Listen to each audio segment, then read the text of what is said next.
பத்திரிகை மற்றும் ஊடகத்துறை நண்பர்களுக்கு முதலில் எனது இனிய சிரம் தாழ்ந்த வணக்கத்தையும் வாழ்த்துக்களையும் தெரிவித்துக் அகில இந்திய ரியல் எஸ்டேட் கூட்டமைப்புடைய 6வது தேசிய குழுவுடைய தலைவராக பொறுப்பேற்று இன்று கோவையில் பல்வேறு நிகழ்ச்சியை கலந்து கொள்வதற்காக நான் வருகை தந்திருக்கிறேன்.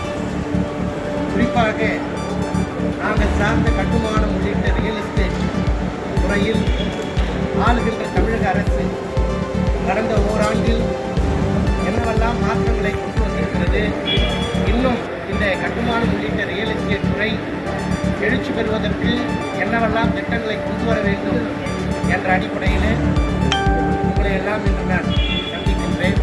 ஆமாங்க சார், சமீப காலத்தில் கூட பார்த்தீங்கன்னு சொன்னால் உங்களுக்கு அந்த பாஜகவை சார்ந்த அண்ணாமலை மாநில தலைவர் கூட அதை பற்றி ஒரு பெரிய ஒரு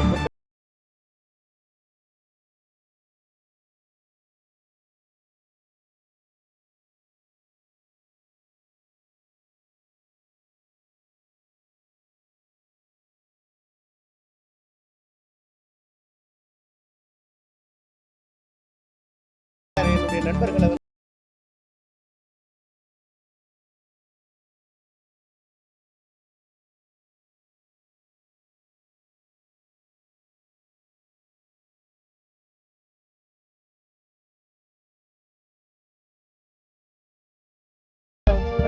ஸ்கொயர் அப்படிங்கிற ஒரு நிறுவனம் இருக்குது.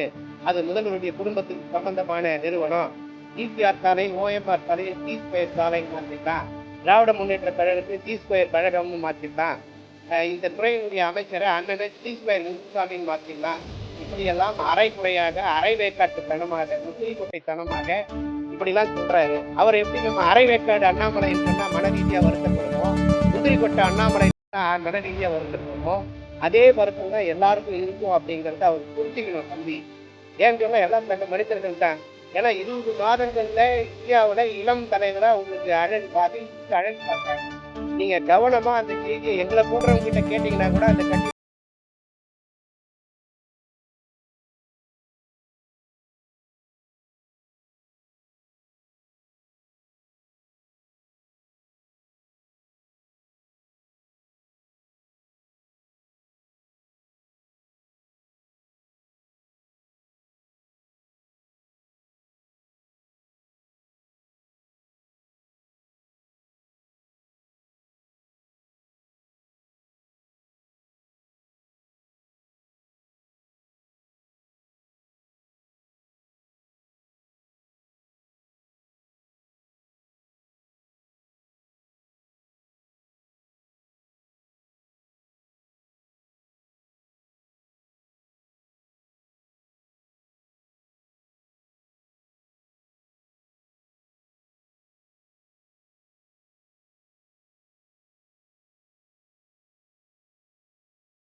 தொழில்நுட்ப கருத்துக்காக அங்கே அனுப்பி வைக்கப்படுது.